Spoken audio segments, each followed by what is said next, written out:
thoroughly enjoyed my trip to Nebraska. So, anybody see any good movies lately? Not really, no. Oh. You read any good books? Nope. No. Nope. Anything new with corn? Oh, yeah, corn. Corn. Oh, yeah, corn, you bet. Corn, yeah. Corn is always... Come a-running, boys, don't you hear the noise? Like the thunder in the sky. How it rolls along in a good old song from the sons of Nebraska. Now it's coming near with a rising cheer that'll sweep all foes away. So with all our vim, we're about to win. And we're going to win today. In the days of old, Johnny Vanderbold would just take that ball in hand, and with Benedict right in front of him, they would set sail for the land. Then Doc Eager too, with a chosen few, would be all around everywhere. And before they quit, they would calmly sit down behind that goalpost there. For Nebraska and the Scarlet, for Nebraska and the Cream, though they come through many battles, our colors still are seen. And so in contest and in victory, we will wave them for the team. And we'll always stir a Cornhusker, the Scarlet and the Cream. All right, ladies and gentlemen, welcome back. I'm Matt. Welcome back. I'm Jimmy. We are two average guys, and today we have with us long-term cheers. There you go. We have Marty Likes to Party trivia team. So they get to join us today because they like to party, and they also beat us at trivia. So we welcome them on the show as our first guests of the year. Always good to have fans on the show. Obviously, the ex-athletes are a lot of fun as well, but getting fans of football, not just the Huskers, on the show is always a good time as well. So, guys, welcome. Why don't you go and introduce yourselves, your name, and who your favorite team is? All right, I'll start. Marty, who likes to party. Yeah, that makes sense. For all the Husker fans, I'm a OU fan, so Boomer Sooner. Sorry about that. All right. My name's Wayne, and I'm a Michigan fan. It's unfortunate as well, but that's all right. I'm Tim. I like Nebraska. There we go. I'll leave Notre Dame out of it for now. He's also a Notre Dame fan, and Okay. we can give him grief later. You said Nebraska first, so we'll take it. I did.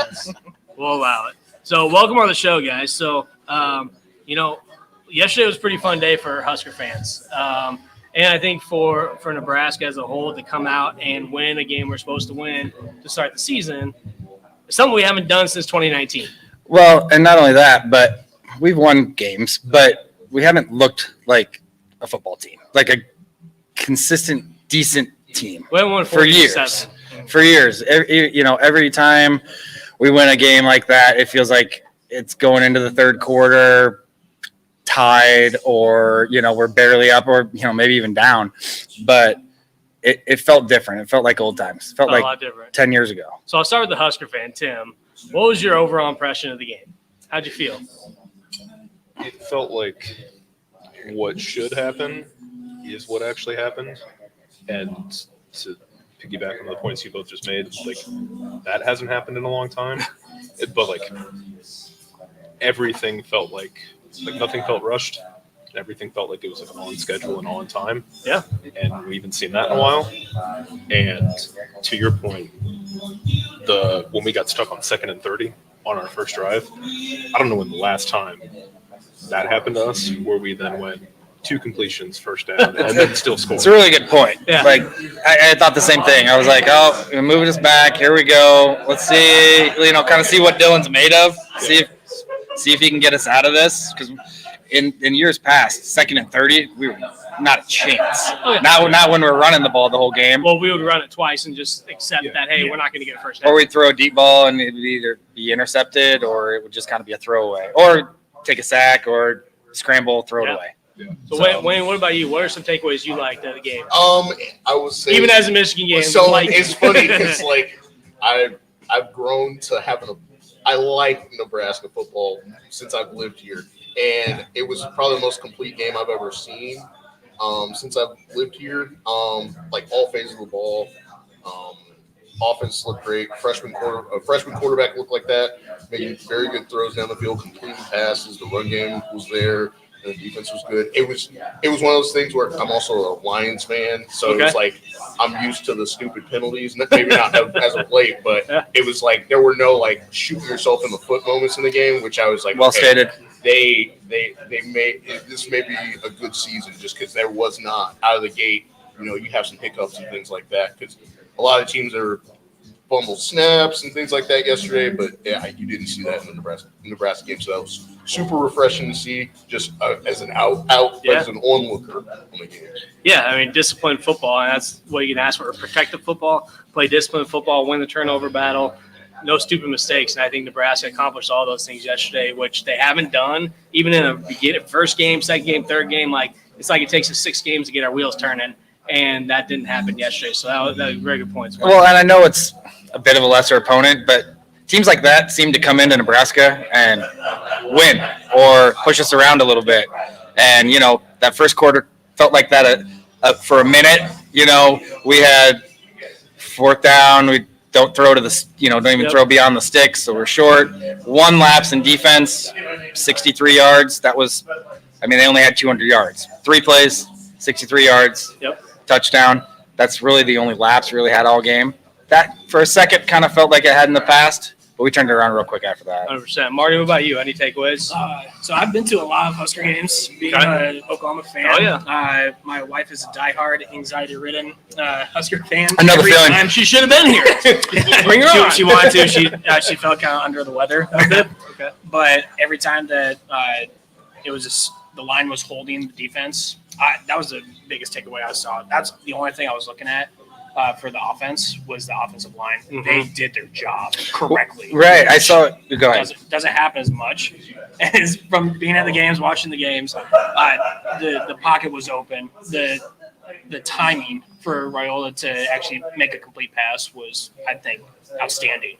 So whatever he did with that lineman, I think he's doing perfect with that. Yeah, I saw a picture on Twitter that was like, when was the last time a pocket looked like this? And Raiola was standing, and there's like nobody within 10 yards. And I'm like, I know who. Again, it's a lesser opponent, but even then, we never looked like that. A wide open hole for a run game. I was like, they're actually moving. They're opening up the part in the sea right now. Yeah, so absolutely, that was fantastic. Yeah, I think that's one thing that coming into this year, our offensive line improved a lot last year. The year before was like, oh my God, can you guys stop holding? Very undisciplined, stupid. Ben Hart was really bad. And then last year really got their feet under them. They did better. Still made some poor decisions, but overall much better. So I'm thinking this year they're improved. They're playing together again, a lot of the guys, and it showed yesterday because they worked as a unit. They didn't make stupid penalties. Again, they didn't shoot themselves in the foot, which we see over and over again.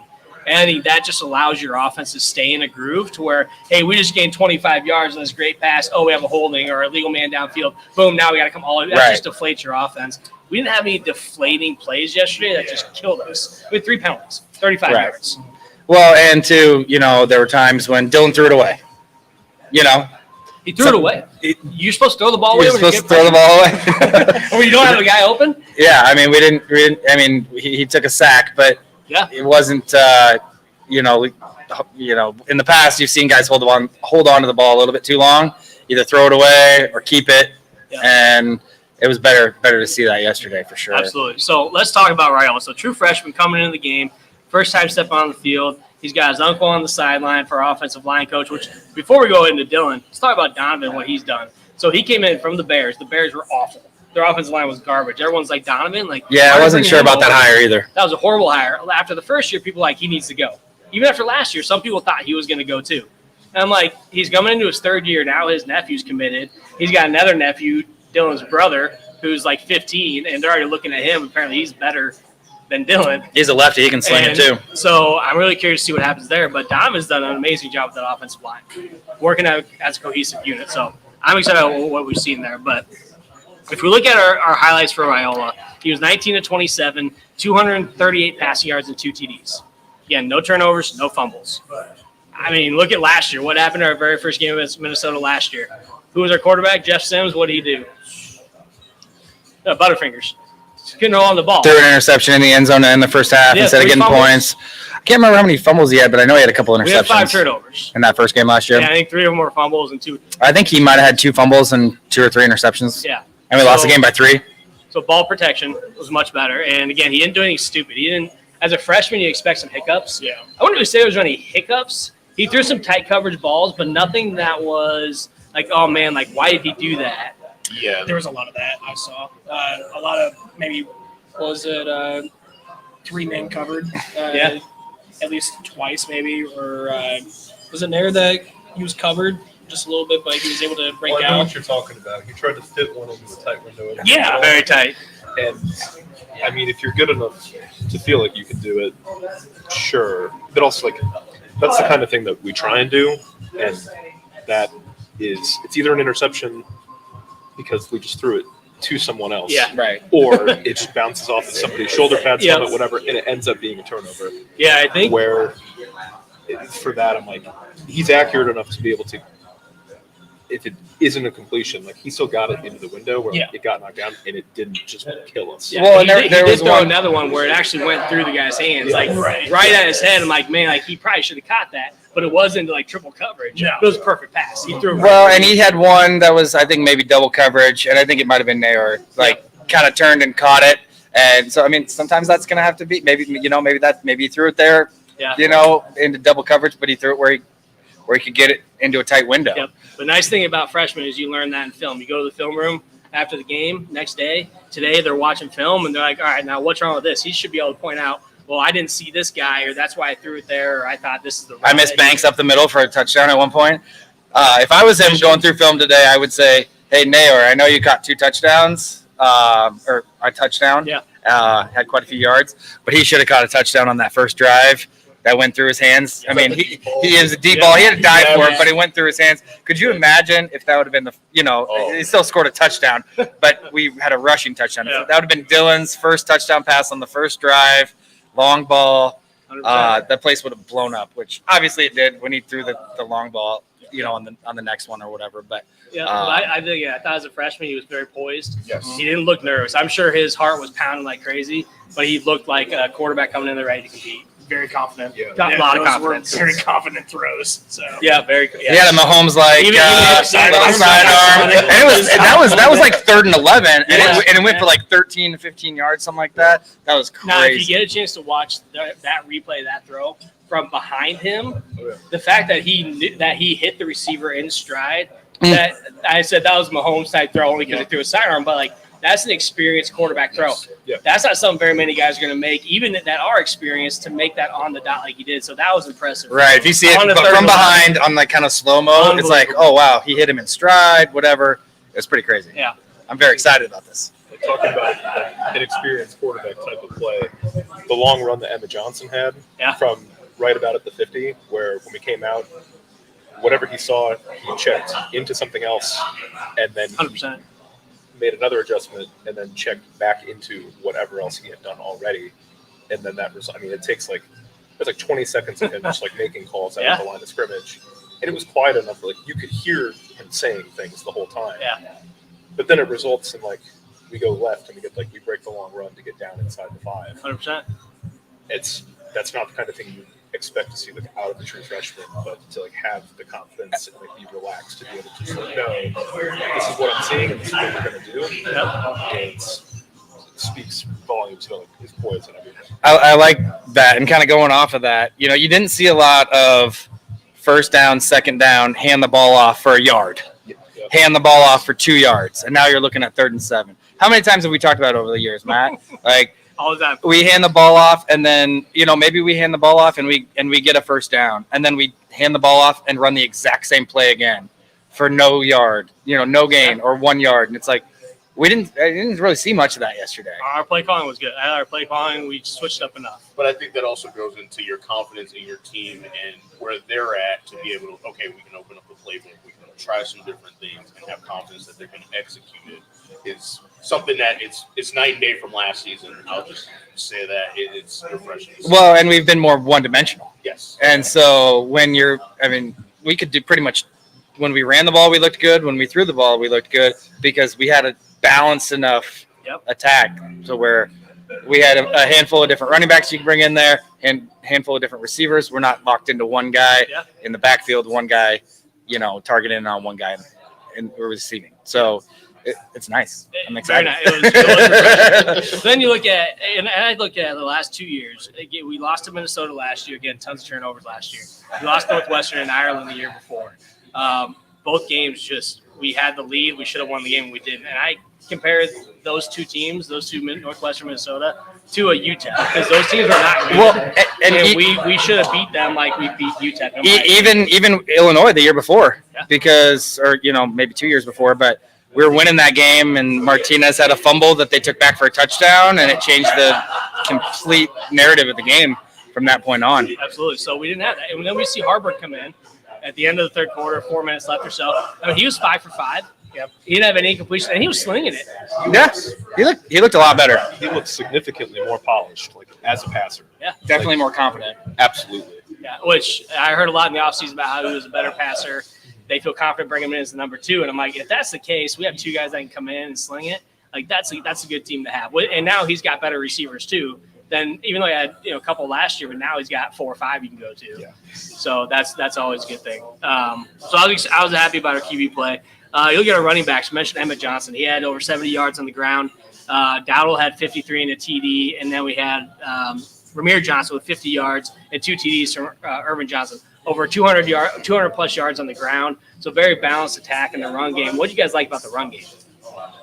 I mean, it was solid. I mean, kind of like what I said from the beginning. Like the offensive line, they're pushing back against a team that you would expect to. But then to actually see that for a brand new season, it's a brand new season here for Nebraska. Oh, yeah. So if all of them are going to be doing their job, that's what I like to see. Because as not a huge Husker fan, I always hated seeing a really bad, I would say real shitty offensive line. Really shitty. And it's like, because your offense is only going to do well if you're going to trust your offensive line, and if your offensive line big boys up front. Big boys up front are going to change your running, your passing.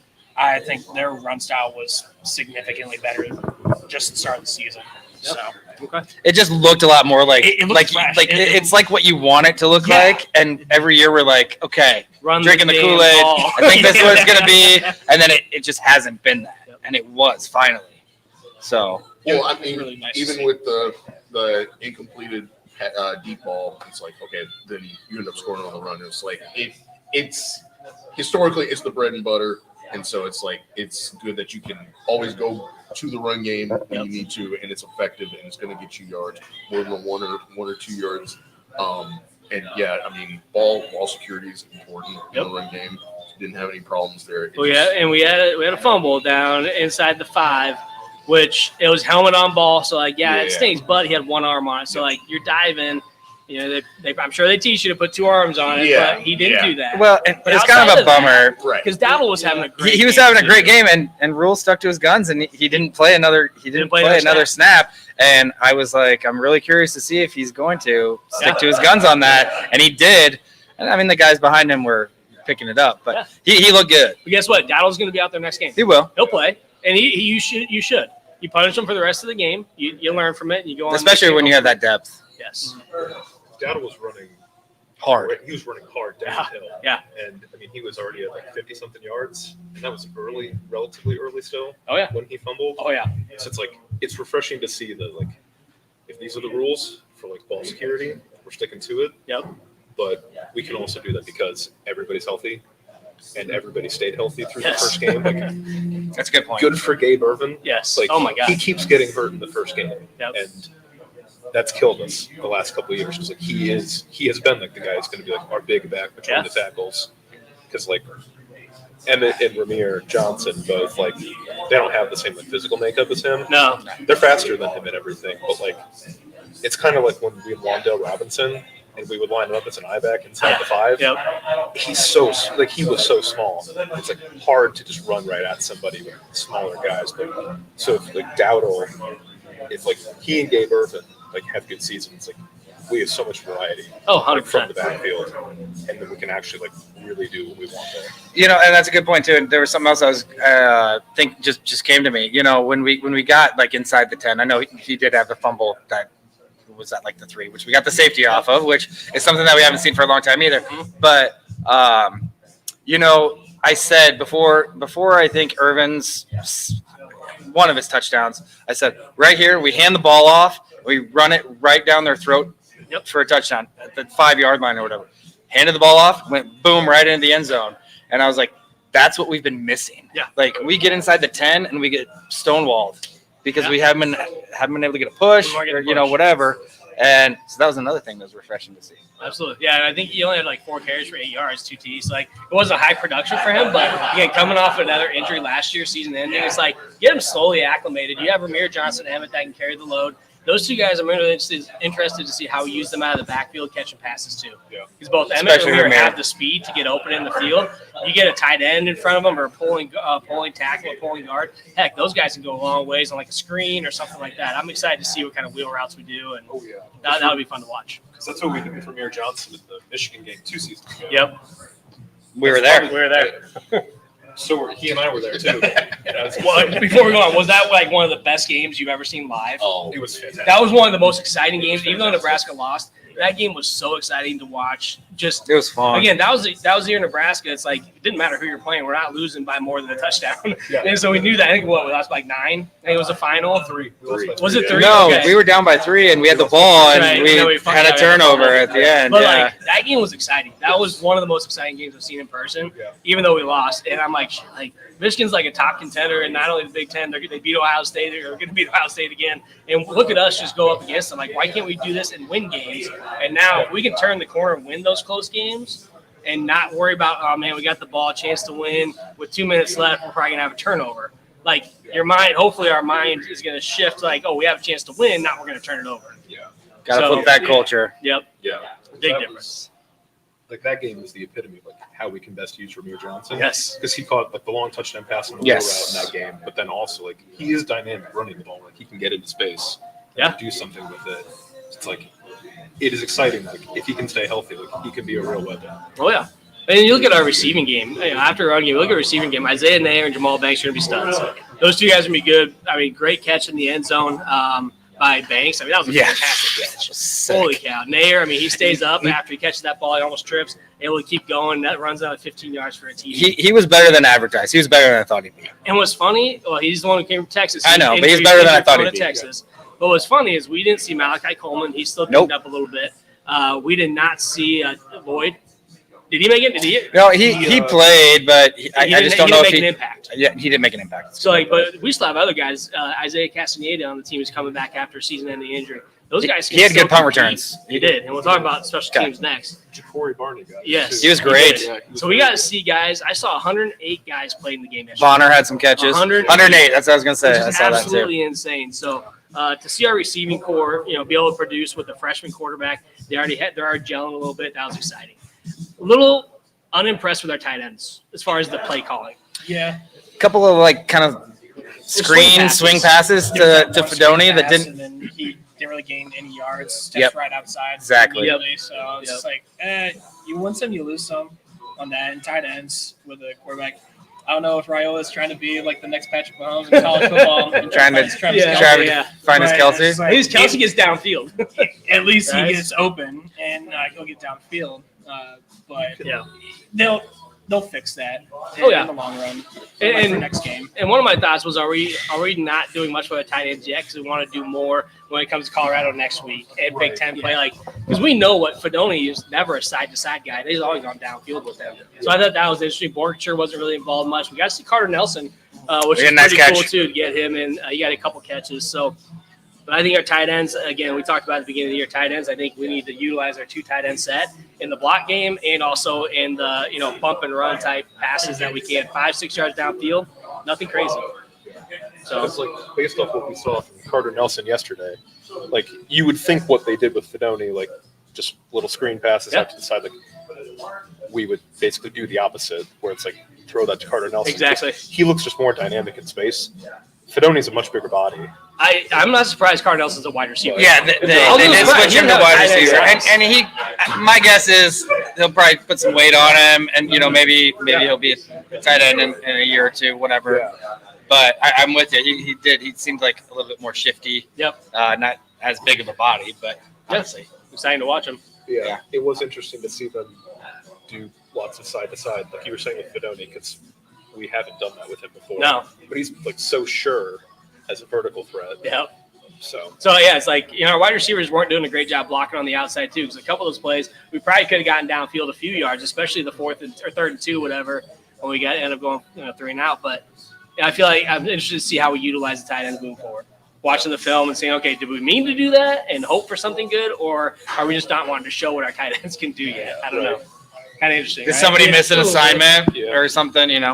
Yeah, and it seemed like the wide receivers were very dynamic. The running backs were pretty dynamic. So it was like, is it just like these other groups are just doing a better job in this game, or is it just something that they're not focusing on this year? So like you were saying earlier, how much do we want to overreact about it? It's like I gotta see more in this set to see like, okay, are they just saying nope, you guys are just doing whatever we want? But I think it's just. I was gonna say I think they probably do. I mean, they opened things up a little bit, but they were probably keeping things a little closer to the vest, before playing Colorado. Oh yeah. Not doing too much. I mean, we had some deep balls, but that's just probably going to be what they do. Dylan can throw it, so they're going to throw deep balls against everybody. So. So special teams. You mentioned Jacory Barney. I mean, I think of special teams, I put just good, and good. Like everything was good. So we're minus our first kickoff that went out of bounds. I don't care about that so much. Not in this game. I don't know why it's so stupid that happens, but I'm not focused on that because it happens. That irritated me, but it's irritating. It got better. It did. It got better. Aldana was 1 for 1 on field goals. It was kind of a chip shot, but again, he struggled with some chip shots. And he's going to take the short ones, and so he makes 1 for 1. Good. He was smiling afterwards. Good confidence. Jacory Barney had he averaged 25 yards on the return or something. Which we never get it past the 25-yard line on kick returns. Never. And we always bring it out. I'm like, why? If you're not going to get it, well, we got it at least to the 20 or at least to the 30 every time. So we have some good kick returns. Our punt returns, I think we average about 15 yards on the punt returns. It's crazy. Or something. So again, not something you see, and that was Garcia Castaneda returning. I think over the last 2 or 3 years, I mean, since DeMornay Pearsonell, we've fair catch. Yeah, we've fair caught everything because guys were muffing them. So we had the blocks. So we literally were just getting somebody back there that could catch the ball, and they were just. Yeah, so that was great to see. The returns are great. Then Bushini, who our punter, 48.5 yards average on 2 punts. So he had 97 yards punting, which for him, his average last year was 35. Yeah, he had some bad punts last year. He had some shanks last year. So he did well, too. So, again, gaining some of that confidence on special teams against a team that, again, you should be beating, I think was good, too. And, anytime, it's the fundamentals. You're blocking on the punts. You're blocking on the kicks. You're doing those types of things to give your guys the room. It doesn't matter who you play. If you're doing that and you're doing it well, you're going to continue to see those results in every game. Yeah, I can't say pretty much anything negative about the game. It was a complete game, all phases. It was the best game I've seen in Nebraska. Yeah, it was a finished game. Yes, yes. All the way through. There was no deflation on either side from offense and defense, even special teams. Yeah. Our friend Jared. He couldn't make it to this, but he probably would have been spewing a lot of stuff for the special teams. That's all he was saying. That's all he was saying last season was just get ready, Marty. You're going to see special teams. They're going to win the game. I'm like, y'all haven't won. They lost us. They lost us so many games the last 5 years. For sure. Yeah. But this time, I think it's baby steps. This season for sure. Well, and I mean, obviously, 40-7 is great. I mean, you covered the spread. You got a lot of guys in, multiple. I think we had 6 running backs play, however many receivers, 108 different players. I mean, in the second half, I was watching with some friends, and I'm like, every single person that's on the field right now is a backup, and it's halfway through the third quarter. When was the last time that happened? Yeah. We had Stewart, that interception that Stewart had. Yep, that was good. And then Hartzog had a pick as well. So and he was the one that got burned on the touchdown, and he made up for it. I mean, he was a step behind on coverage, And when he turned around is when he got lost because he went this way and the ball came this way. Exactly. So if he would have just jumped straight up, he probably would have intercepted the ball or at least knocked it away. But I think he got lost when he turned his head. But again, that receiver ran a good seam route and it was a good pass. It was a good ball. Yeah, good ball. So overall, my impressions that I wanted to make note of: third downs, 11 of 17. Fantastic. The last time we had probably 17 third downs in a game, if we completed 5 of them, that was like a win for Nebraska. Complete over 50%, especially when it's third and long. And we had not just 3rd and 4, we had 3rd and 6, 3rd and 7, 3rd and 11, and we were completing those. Like to me, that's a game changer. It's a big step in the right direction. Because third down the last few years, I'm like, all right, I guess we're going 3 and out, or I guess we're going to have to punt. Like my confidence level. Or we would just get enough yards to get a little bit to play field position game, maybe do a draw or a screen to get a first or get some yardage to play field position game. And we weren't doing that yesterday. We were going for a first down. Yeah. But yeah, just the ability to extend drives just helps your defense out in that when it gets later in the game because they're not constantly coming back on the field and extending drives. It just makes the game a little bit longer for the other team and kind of weaves battle of attrition in that sense. But it's also a confidence boost. It's like, okay, now we got to press it down. Keep going instead of we're punting again. Yeah, and I don't think our defense was super impressive yesterday. Like, Didn't need to be. We had a sack. We had a safety. We had the 2 interceptions. We only allowed 205 yards. I mean, they played sound defense. They didn't need to do anything overly, excruciating on defense to win the game. And so, like, you look for Polar Bear and Robinson to come in with these sacks and Williams. They all played great games. You're still going up against D1 linemen. Yeah. They're still big dudes. It doesn't matter what school you're at. They're big dudes, and they're usually fundamentally sound as well on the line. So and they had a lot of transfer players that were older guys too. Absolutely. So more experienced it's players. UTEP, but they're still big guys that you got to push around. So they were still pushing the guys back. They didn't have to apply a ton of pressure, stop the run game. Again, I was impressed with how our defense didn't have stupid penalties and played good, sound football on the defensive side of the ball. Yeah, everybody was doing their job, and at the end of the day, nobody needs to. You don't necessarily want anybody to be a hero. If you make plays, you make plays, but just do your sound job, play sound football.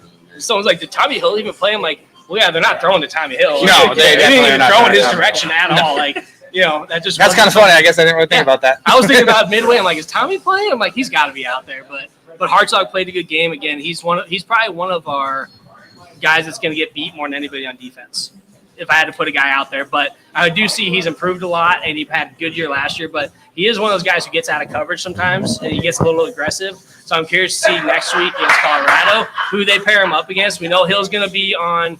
He's got to be on Hunter, and we'll probably have a safety deep on Hunter too, because they're going to go deep. We'll talk about Colorado shortly, but I think Hartzog might be on one of the guys that runs more crossing routes. Here, take it. He's got a refill. The decision to move him into the slot to play corner is not very much change with the defense at all. That feels like that might rate as maybe the biggest decision or biggest change in the offseason because he had a great freshman season. He did not play as well last season. It's if we have other people that can take over on the outside and we don't have to leave him out on an island and you can bring him in a little bit more where he's got some help and some coverage, then he doesn't have to go one-on-one on the outside with somebody else's 1 or 2 receiver. Yeah. And then that just helps him out. Because even then, he got a little mixed up on the seam route that they scored on, but he redeems it with the interception later. So it's 100%. It's just a matter of where they have moved him feels like it's probably the best spot for him to be on the defense. Oh, for sure. I agree. Yeah, and again, a lot of upside. I think the guy's got a lot of upside to his game. He plays aggressive, which I like aggressive football. Just sometimes on defense, in his position, you got to tailor back the aggressiveness and play smart football. And I think overall our defense played smart football yesterday. Just getting beat once on a long route and a great pass. I mean, anywhere if you push that pass even just a little bit further to the right, then Hartzog's probably getting intercepted. It was just right in the pocket. I mean, great pass. So, a couple other takeaways. Again, we averaged 7.9 yards per pass, 4.7 yards per rush. Anytime you're getting almost 5 yards per rush, you're going to win football games. You're going to win games. 8 yards per pass. I mean, that's something, again, even against the scrum teams that Nebraska's played, couldn't tell you last time we saw that type of a balanced offense to help us win a game. Well, we didn't throw over 200 yards at all last season. No. We didn't have a single game that we threw over 200 yards. It's insane. He did his first. That's just so hard to. And he did it in like 2.5 quarters. But then you look at our quarterbacks, like, oh, that makes sense. Like, we had 2 quarterbacks that ran the ball more than they passed. One who couldn't even hold on to the damn ball. So it's like, yeah, that makes sense a lot. It's so sad. Seeing the stats. It's insane. Just the first game of the season, I was like, oh, that's kind of interesting. I didn't realize Yeah. that. Yep. Well, I got another fun. When we get to Iowa, I got another fun stat out there, but we'll get there in a second. We had 3 penalties, and again, we won the turnover battle. I think those 4 things are what probably Rule and the rest of Husker Nation probably wanted to see. Yeah, I mean, those types of things out of your team in a game you should win. You see all the things that should go right. You're excited about the win. I know Rule said, things were better, but things can still get better. Yeah. And I mean, obviously, every coach is going to say that, but I'm sure he's pretty optimistic, and he's probably pretty proud. But he wants them to progress, take that next step. He's also a guy who came into Temple and Baylor, and first year he's like 1-11, 2-10. Next year he's 6-6 and 7-5 or something. He started off in Nebraska with a losing record, but 5 wins on his first year. So he's already essentially in his 3rd year, if you're looking at it from like what he did at the other schools, from a talent perspective, and chance to actually make noise in year 2. So I'm excited. Definitely a lot more talent, in my opinion. Well, and what happens now is you get people visiting the games like yesterday, and they're going to go to Colorado, they're going to go to Northern Iowa, they're going to go to Illinois, our first 4 home games. You're going to get these recruits coming there, and they see a game like that where you're cohesive, you're playing as one unit. You're going to get more people wanting to come play for you. Because not only is Rule just talking about it, but then the team is backing up what he's saying in the media. Unlike when Scott Frost was so confident in everything he talked about and so confident about his receivers, his quarterback, his special teams, and then you didn't see it on the field. So it's like you just saw smoke and mirrors as a coach. Like, you got to be honest with where things are at. And Rule will tell him, like the video of him shitting on him in practice, and it's like, oh yeah, he's like, Buddha, where are you at? First team guys, you're sitting your ass on the bench after a drive and you're huffing and puffing. You should be out there getting everyone else. Like, he's pissed. I'm like, that's the kind of coach you want. He's pushing our first team guys, second team guys, third team guys are seeing that. And then recruits are going to see that. They're like, I don't want to play for that guy. I want to be on that first team guy because I don't want to get chewed out. Well, and it was nice to see 108 players play, but it wasn't really like much of a drop off, really, right? I mean, I don't know what their team was doing. They might have been playing a bunch of players too, but it was consistent. Guys were in the right place. We were still running the same, Harvard, a little bit different offense, but we're still consistent on defense. Guys were right there. They were up at the line. We were running the ball still just as well. We played our 4th-string quarterback. Yeah, Grandstad or whatever. That came from Northern Iowa College or something like that. Northwestern Iowa College. Yeah, he was an Yeah. like the NAI Player of the Year last year or something. Was he at Iowa Western? I thought he was, but I don't. The way they typed it in the article was weird. I'm like, I thought he was Iowa Western, but it was like Northwestern Iowa College. I'm like, that doesn't make sense. It's not a college that I know of, but I was kind of surprised. I was kind of surprised we didn't see Kalen, but I think you probably see him in Northern Iowa. Probably see him get a chance to play in that game. He might get some other opportunities again. Maybe it's a playbook that maybe he's not quite as up to speed on everything yet, but I think it was great. I mean, big shout out to Maverick Noonan too. He's a redshirt freshman. Came in and he made that tackle behind the line of scrimmage right when he handed the ball off, almost tackled the quarterback and the running back, but tackled the running back right away when he got the ball. I mean, that was just a great blitz. It's got to be fun for him. Oh my God. So I've known Maverick since he was about this big. I worked in daycares for a long time, so I knew Maverick when he was about this big in his family. So and his dad looks like he probably still put the pads on. But like that family, great parents. So he's in a great spot. I love seeing him out there on the field making that tackle yesterday. So that was good for him. Cool. He's a redshirt freshman. Well, anything else on Nebraska football you guys want to touch on before we get into more of our Big Ten football? I think we touched on all of it. Just interested to see what they do against Colorado. I don't think there'll be much of a drop off. I think it's going to be. Yeah, I think with Colorado, they played Thursday, North Dakota State. Shador had this great game throwing 400-some yards passing, 4 TDs. Hunter out there catching a couple TDs. One of them was an absolute – I don't know how he caught the ball. It was pass interference for one in the corner of the end zone. and he still made the catch. They didn't call pass interference. He was way out of position. He still got the Yeah. I don't know how that happened. That was just an amazing catch. Yeah, he's a stud. Yeah, and the other catch was gotta lock pretty him down open for field, a little bit of a push off. But if you're, I guess he had 3 TDs because the other one was in the back of the end zone where the guy thought he was thrown down. I'm like, that was maybe questionable. The push off looked like full extension, but listen, when I think about Shedeur, the guy's got an arm. If he has the protection up front, he's going to be able to get the ball away. They're going to look deep, or they look for those quick slants so the guys catch it over field and run the ball. They got 3 really fast wide receivers. And they're good. Hunter's not even, to me, the fastest. Their fastest receiver. Right. He might be their best hands, but when it comes to running and catching, their other 2 guys are gonna burn us, which we have to watch out for those crosses. Our linebackers are gonna have to be solid. One thing, at least I noticed, and maybe I didn't watch him enough. I watched Colorado a few times. Obviously, we played him last year, but Shedeur stuck in there, and he took some hits to make some throws. And so, he's going to probably do that against us too. Yeah, well, I think we had 5 sacks last year. At least 5, 7, something like that. I wouldn't say he was better with ball protection in the game Thursday, just because he didn't have a lot of pressure, so he didn't have to worry about getting the ball. I still don't think he's very fast, so he's not very elusive, but he can also throw on the run. So he's not fast, but he's kind of shifty. It's he's weird. Yeah, he's weird. We need to definitely get more. We need to get pressure on him more so than North Dakota State did. And that's what I think we can do with our D-line. If we can focus on getting the pressure in and collapsing that pocket where he kind of is unsure about what to do next, and we get him sweating a little bit, then we're going to start to see us kind of dominate on that defense. But if you don't give him pressure, he's going to get open. And those wide receivers are going to get open because they're good. Yeah, he, like you said, he's not the fastest in the world, but so it's managing the pressure with being able to contain him if he does break is going to be the thing that will make or break the game. I think. Have a spy on him, depending on what kind of package you bring. If you need a spy, get a spy on him. Get Gifford out there as a spy. Or you got your DN. I've seen Gifford light him up a couple times. Yeah, he can take a hit. He can. He's a big dude. Not Colorado State. What was it? Game last year where he got banged up pretty good. Most of them.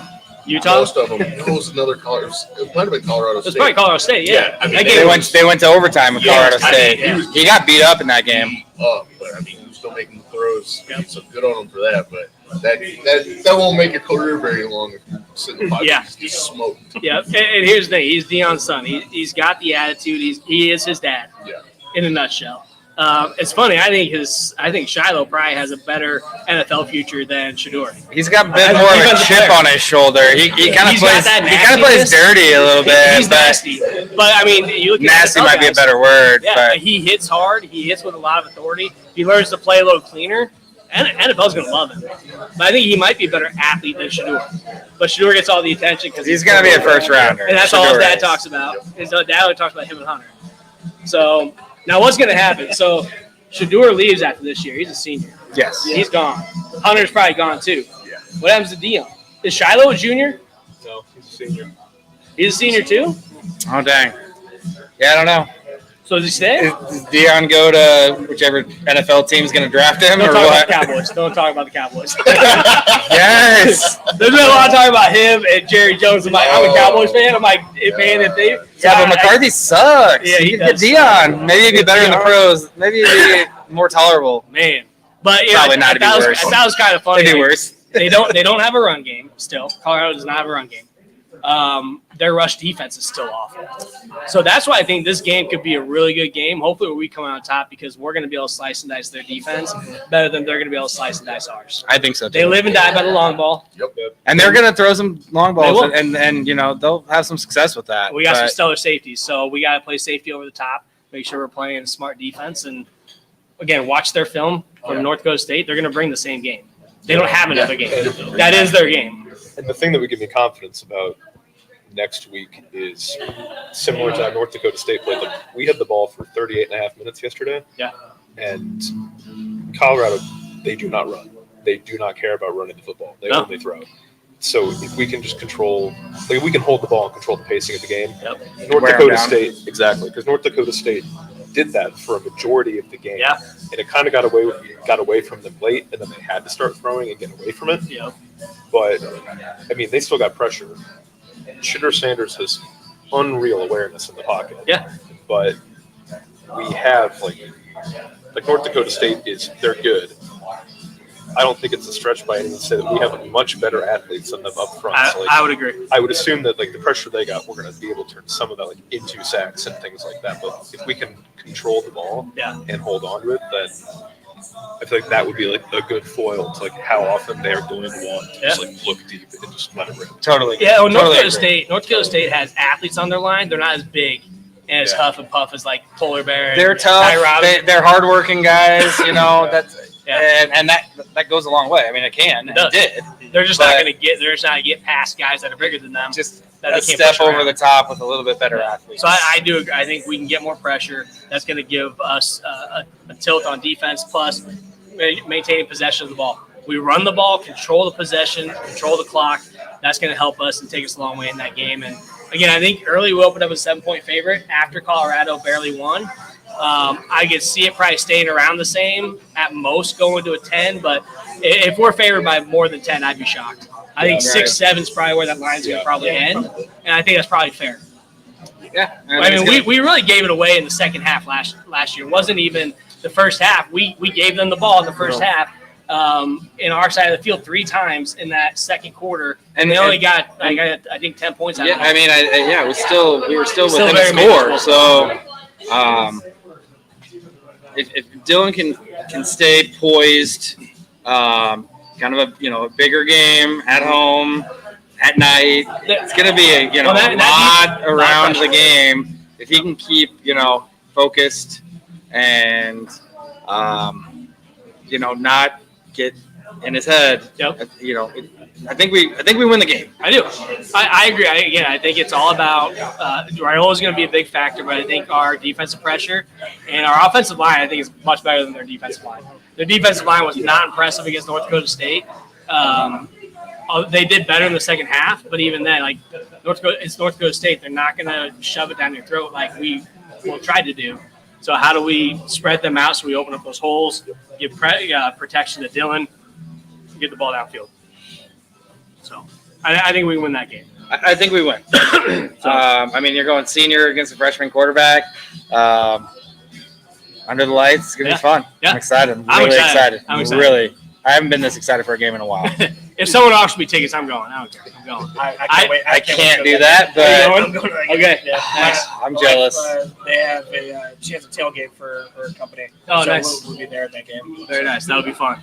Yeah, we if I got offered tickets for this last game yesterday, and I was like, I already had plans for the day. I'm not going to cancel my plans. We're going down for the Rutgers game, or at least Jimmy and I are, because Brian's bailing. But Jimmy and I are going to be there. You guys are welcome to join. So pay attention on our page. We're going down. Or tailgate with us down there. We'll have backswing brew there, everything. So, but yeah, it should be a fun game next weekend under the lights. First game for Dylan. Colorado's going to see some. Those players are going to see something they've never seen before in their life. They couldn't even sell out their stadium for North Dakota State. I know. A lot of open seats. So they're going to see 90,000 fans under the lights going nuts for Nebraska. It's going to be different than it was last year. It's going to be fun. So. Well, and I mean, just Colorado last year, we kind of talked about this.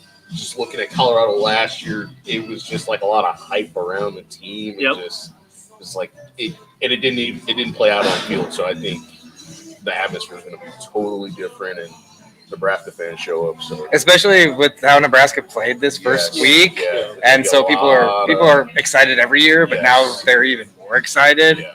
It's going to be nuts. Oh, yeah. Percival asked questions. So our buddy Mike asked a question. Mike, what's up, brother? So our beginning of the season predictions, we did preseason on how we do throughout the year and what our final record would be. He asked if our predictions have changed after watching yesterday's game. So my prediction was either 8-4 or 9-3. Which usually I go 11-1 pretty much every year. Yeah, I usually go like 10-2, 11-1 or 10-2. I drink a lot of Kool-Aid. It whacks up my blood sugar. Don't worry, but no, I'm always like 11-1. But this year I was like, 8-4, 9-3. I think it's very doable. After you're watching yesterday, I still think probably in our first 7 games, Rutgers is probably outside of Colorado. Rutgers is going to be our biggest challenge. I mean, it's Shiano. Rutgers is Shiano. Shiano is Rutgers. Like that is. It's just hard-nosed football. Einhorn, Stinkle. It's just Stinkle is Einhorn. Yeah, it's gonna be a hard-nosed, tough-fought It will be. game. So I said I thought we would lose either Rutgers at home or Indiana on the road, just because it's a road game. I guess I kind of stand by that. I'm not really sure what Indiana did yesterday. I didn't really see. They won. Indiana won. Yeah. Talk about that next year. And then I had them losing to Ohio State on the road. Yeah. And then I said between USC, Wisconsin, and Iowa, we'd lose 2 of those games. Yep. So my pick was 8-4. Yeah. I'd say I probably stand by that. I Yep. might be a little bit more optimistic to think 9-3, maybe, Mike. But I think I'll probably stay with 8-4 right now. My opinion. If we go out and we win next week against Colorado, I'm thinking again. We talked about potential for 7-0 to start the season. If we beat Colorado, I'm saying we're 7-0. Like I think still Rutgers is going to be our next big challenge, but I still think 7-0 is very doable for that Husker team because that's just again night game at home, boost their confidence beating the Colorado team again, who has a lot of hype, who still has a couple really good players on their team that can make a difference and win you games. And if we go in there and stop them at our home field and win that game, I'm like, all right, 7-0 is very doable going to Ohio State.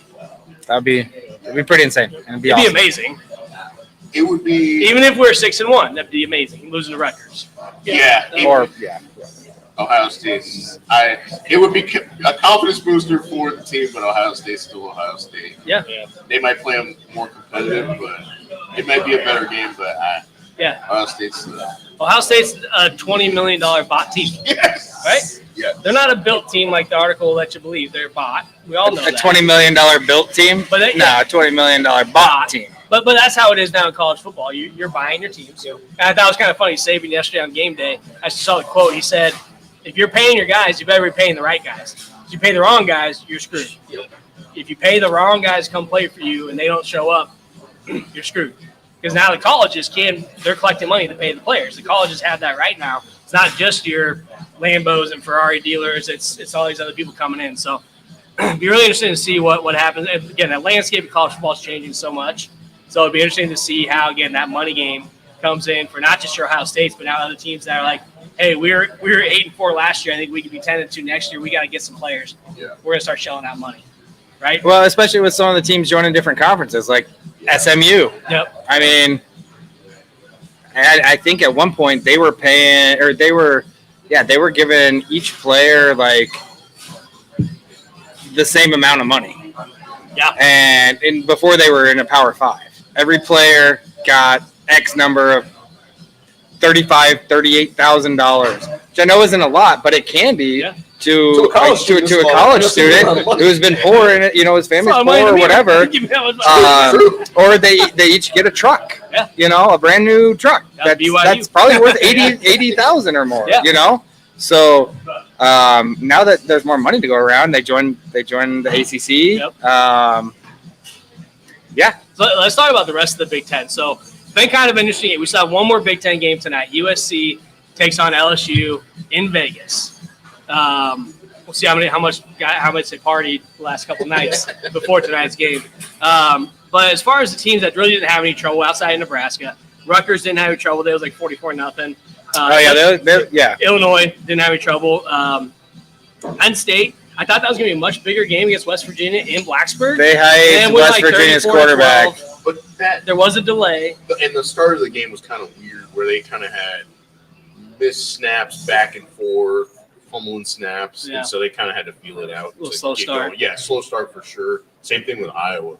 That first half was. It was 3-0. Atrocious. I was like, this is exactly an Iowa game, and then they won 40-0. I was like, what? I turned it off. 3-0. They're the same team. They're good on defense, and their offense can't figure it out. And then 40. That was 40-0. Yeah. I'm like, okay, all right, sure. Yeah. Yeah, it was interesting. So Iowa didn't have any problem. I guess they made the right move. Maryland didn't have any trouble. Purdue didn't have any trouble. Purdue's quarterback was 24 for 25. Hudson Card, like he's good. He came from Texas. Yards. Like he had a really good game. He's a Texas transfer. He was really good game. Again, Ohio State, no trouble. Indiana, Washington, they all handled their business the way they should have. Just like we did. Now, the teams that didn't, Minnesota lost to North Carolina on a last-second field goal. That game, I can't believe I stayed up to watch that game. That was a horrible game on both sides of the ball. North Carolina loses their starting quarterback to an injury. They're back, and I don't think he was any good anyways, but their backup quarterback was really bad. Minnesota was just awful. Their offense, defense was just horrible. They kept giving each other the ball like, hey, I'm going to let you win. No, I don't want to win. I want you to win. No, I want you – like, just horrible. The best part about the game was North Carolina's kicker knocked down 3 kicks outside of 45 yards and beyond, and one of them was the game winner. That was the only exciting part was when he got kicked. I'm like, oh, my God, I feel like I'm watching Iowa. This is an exciting football. Or he, like, kick it for the win. Like, that was exciting. But Minnesota was awful. They were so bad. I was checking stat lines because, yes, I can't watch as much football as I'd like because I just had twins. But I looked at the stats, and I was like, oh, my gosh, both teams, like, the quarterbacks were brutal. The run games were brutal. I was like, is this just 3 and out every single drive? It was so bad. So bad. So I obviously didn't get to watch much of it, but so they lose their home opener at home. Wisconsin keeps it close with Western Michigan only winning by 2 scores, and that was They were losing in the fourth quarter. they were. I didn't realize they were losing in the fourth quarter. So Wisconsin's kind of again. We'll talk about it here in a second, but so then Michigan State struggled with FAU, won 16-10. Northwestern beats Miami, Ohio 13-6. Oregon only wins by 10 over the Potato Boys in Idaho. UCLA wins 16-13 in Hawaii. And that quarterback, man, he talk about dumb decisions. He made some like I'm falling over and just wailing it in the air. One of them was an interception. The other one he got out of bounds, but that was bad. And then the other one that I was not impressed with, we haven't talked about, was Michigan. And as a Michigan fan, I'm sure you're on the same boat. 23-10, and Fresno State's driving the ball. They should probably score a touchdown here. Quarterback makes a really dumb pass to the outside. The guy jumps the route, returns for a touchdown, 30-10 final score. But that game probably could have been 23-17 as a finish. Yeah, that he jumped. I mean, he telegraphed that route. He did. Like, out of. It was a great play. Fantastic It's play. almost like you knew the play. But, oh, wow. Stallions is back on the sidelines. But Stallions weird. calling in from a payphone. Like, I mean, didn't Netflix just drop it? Never. But I mean, for the second year in a row, you're like, oh, there's going to be a quarterback battle. It's like, oh, great. We're not going to know what we're doing for the first 3 games. It's going to be iffy. But run game still looks solid. Yeah. Defense was still there. It's just, I wish every season wasn't like we're going to have a quarterback battle. It's like, why can't we just figure it out in the by the amazing blue game? Yep. And then, okay, this is our guy. And if he falls off the bandwagon, that's one thing. But the whole battle to open the season annoys me. So Edwards was a little surprised for me. Like, he struggled to run the ball till really like the midway through the third quarter. I can't remember if he broke for a touchdown. I don't remember what quarter it was in. Who was the backup? The backup running back came in and was running the ball really hard too. I can't remember his name, but he ran the ball really well. But Edwards is a beast. We all know that. He's the consistent from last year. And yeah, the biggest question mark with Michigan is the quarterback play. Yep. I think you pointed out to me like the what was his name? Oh my gosh. He played last year, but he hadn't thrown a pass. Oh, yeah. Alex Orgy Orgy was their Orgy. last year, but he only threw 1 pass. He's like a Tyson Hill. That comes Taysom from a Hill. Wildcat, and he's fast. Yeah. He's hard to bring down. Yeah. He's a huge athletic dude. Run. He's got the body of a tight end. Exactly. He's So, huge. He threw a touchdown pass yesterday. He did. Um, He did. but he threw 1 pass all of last season. But then he was the presumptive favorite to be their starting quarterback. Really? Yeah, but then it's he gets beat out by this guy who their guy who started was a preferred walk-on, but he came to Michigan. He's been there for forever. But it's like wow. then it's just can Alex Orgy just not? I mean, I would watch Orgy play, and I'm like, man, this guy seems like a number one. Maybe he's a run first guy, but he's probably the reason why they won the game yesterday. To be honest, just the way he ran the offense, third down plays, third and short. I mean, he was able to get the ball and really run the ball. I was like, wait, this isn't their starter. So what's your prediction for their record this year?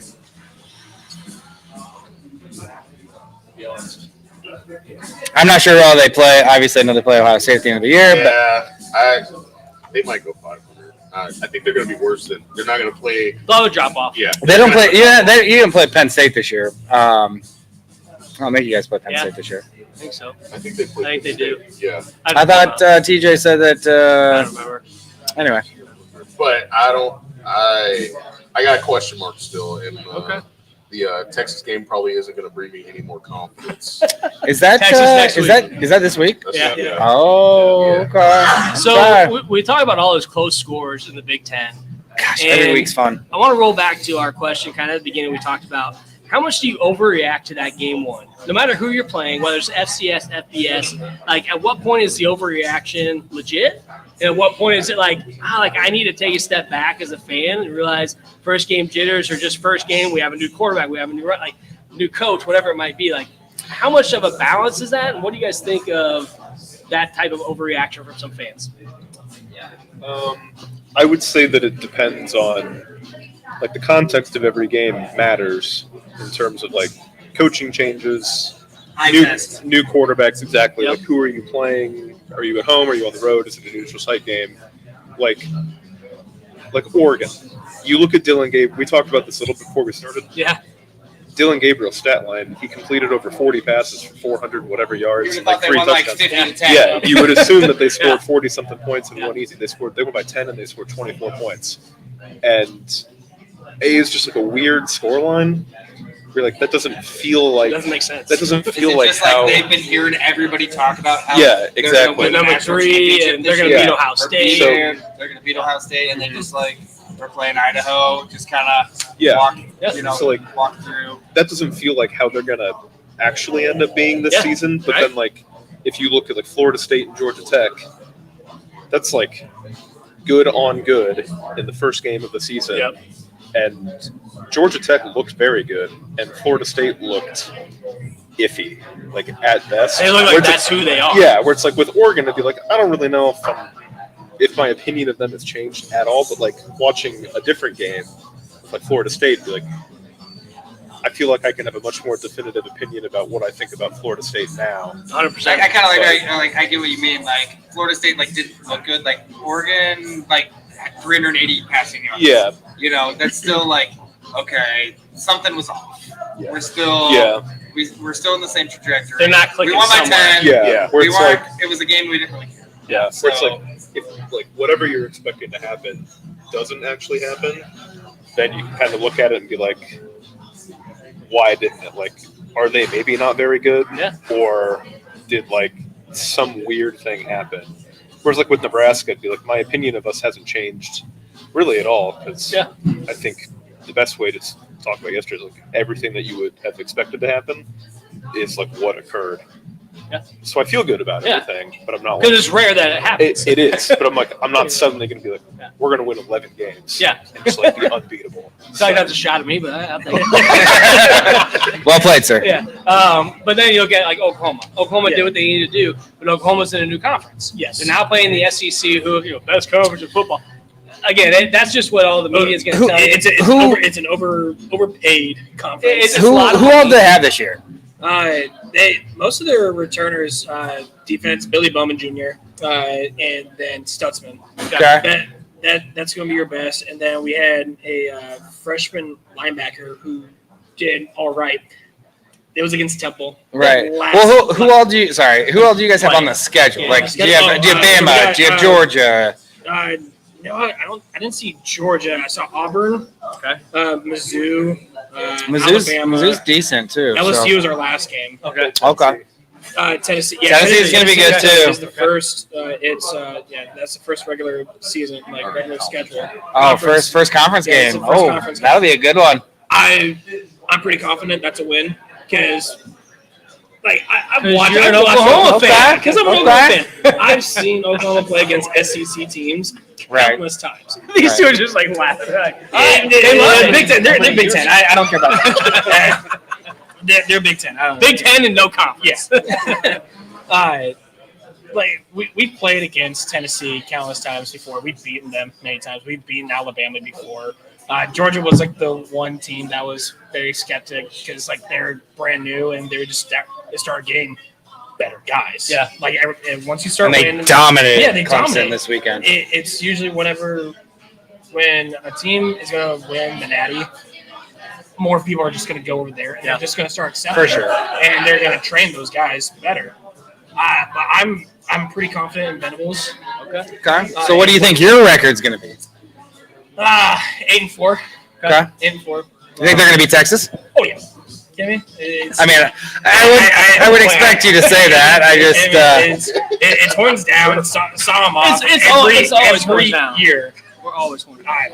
I strongly hate Texas, and they thought that they can come into the SEC and think that they need to go away. The whole Big 12 is ran by Texas. I'm By the very state of Texas. That's I'm very curious to see. So Texas and Oklahoma going to the SEC. So when Nebraska left the Big 12 and joined the Big 10, I talked a lot of shit about the Big 10. And Nebraska went to the Big 10, and I was like, we're just going to roll everybody. And we didn't.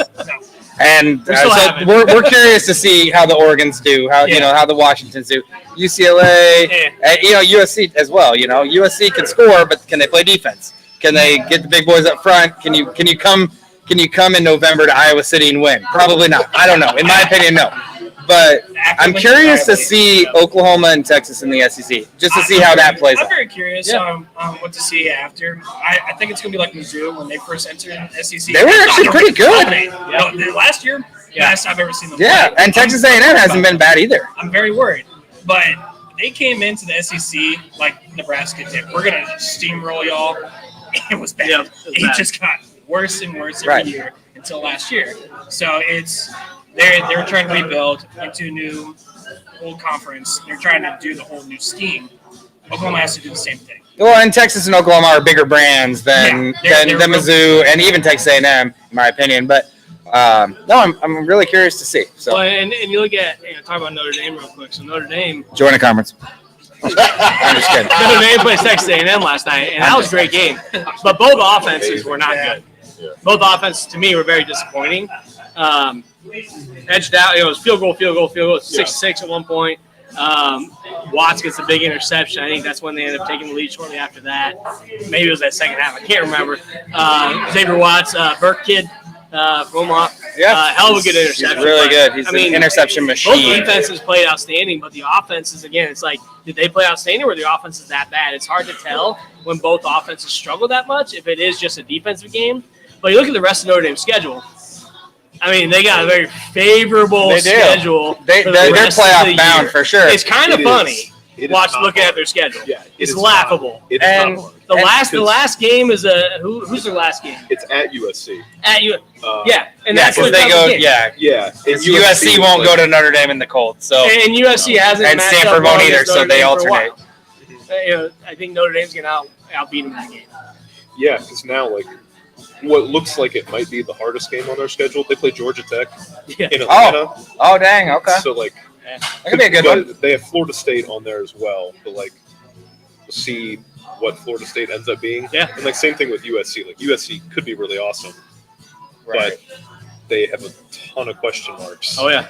So depending on how Notre Dame's future opponents shake out, the rest of their schedule could just be it looks like a they could cakewalk. walk through it. That game And then against they'll be the Texas number 5 A&M, seed in the 12-team playoff. Right. The game against Texas A&M, it was very, very Notre Dame like in a game that they normally win, or that they in a top 25 matchup, where it's kind of back and forth, either really good offense or really bad, and it was just overall, they were just waiting for their time. Yeah. They were just waiting for their time, and then they took advantage when they did. They play solid defense. They run the ball, and they win the game. So that's what they did, and that was probably on paper maybe the toughest game they had all year. Maybe. Oh yeah, We'll see. because the way that I just explained watching Notre Dame football for the last 10 years is it's just a grind for 3 quarters, and then the game ends, and Notre Dame won by 10. So, with the exception of their playoff games or their games against Clemson, some of those have been kind of crazy. But yeah, their defense is unreal. Solid. They played good defense, and they have one long touchdown run every game. 80 yards every game. They do. They're running their offensive line. Their left tackle and left guard had never started before last night. So the false starts and everything that was going on there, not at all. You cleaned it up. I was gonna say I did from what little bit of the game I watched. I was like, man, there's a lot of penalties. Yeah, there were both sides of the ball. a ton of penalties. It was a messy game, but it was Notre Dame has a good backfield. The question mark is Riley Leonard can run. We all know that. Yeah. The question is They brought in a bunch of receivers, like from the transfer portal, and like how good of a passer is he actually? And like He was pretty underwhelming yesterday. He was. Yeah. He completed passes when they had to happen. So it's like that's like really what matters. Yep. But you also, I want it to be better than that. You do. It's so, but like, they don't play anything. They have a bunch of games in a row. Like, they have plenty of time to work it out and figure themselves out. Oh, yeah. So we'll see what happens. Yeah. All right. Well, Michigan, are they going to beat Ohio State? No. Okay. I think Michigan. You guys have got them a couple years in a row now. Put money on it. I mean, and they were kind of talking about this in the game once they finally got going. It was like there wasn't that much turnover from last year as far as the coaching staff. Yeah. And I'm like, you don't have Harbaugh anymore, and with all the Or Stallions. You're down 2 guys. But with all the people that went to the league, and I mean, he's got so it's like so there's less turnover with the coaching staff, but you have to bring the new players along. And exactly. Also, as a coach, you want to have your own identity. So it's like, what is Shalom Moore going to do with the team to differentiate himself from Harbaugh, which he should try to do with all the stuff that they're probably going to charge this. Yeah. Well, and that's the thing. Like Harbaugh, people went there for Harbaugh. Yes. They wanted to play for Harbaugh. Yes. So now he needs to get people who want to come play for him. Yes. And that's a big challenge for any new coach. Is like, you wanted to play for this guy.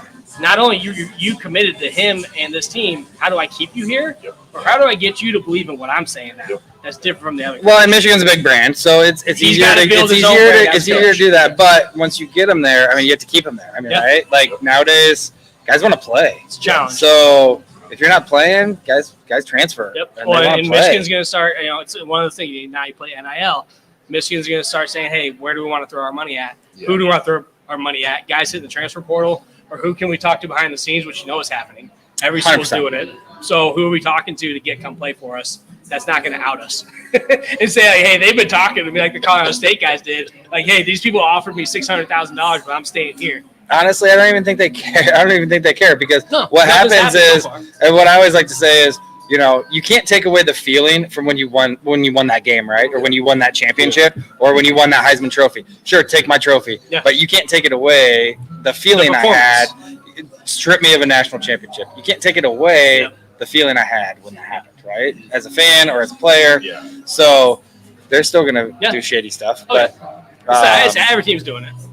It's part of the game now. It's just more out in the open now. We were talking about this earlier. I was like, they basically did what they copied Jim Tressel when he was at Ohio State to win, and it worked.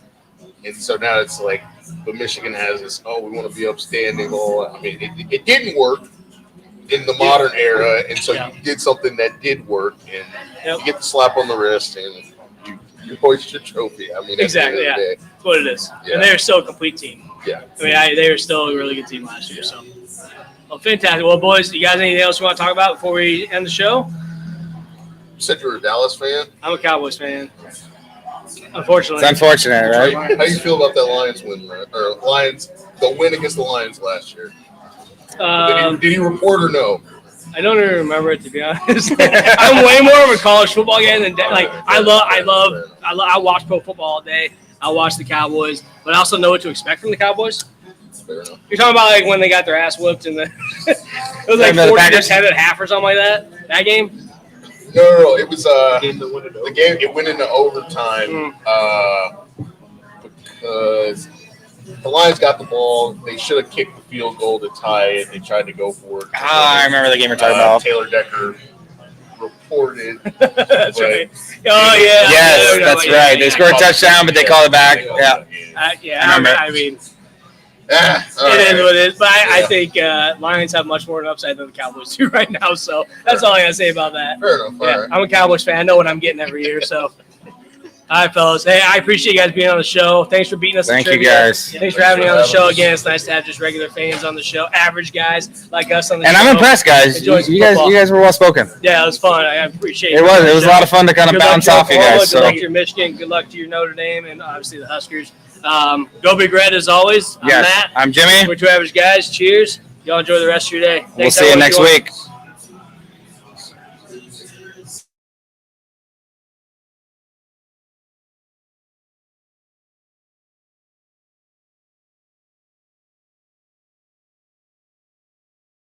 Come on, good game, everybody, yeah. Pat, I think it's safe to say that all these fans came out here to watch a game of football.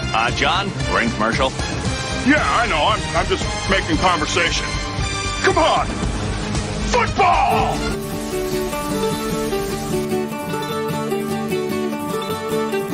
Come a-running, boys, don't you hear the noise? Like the thunder in the sky.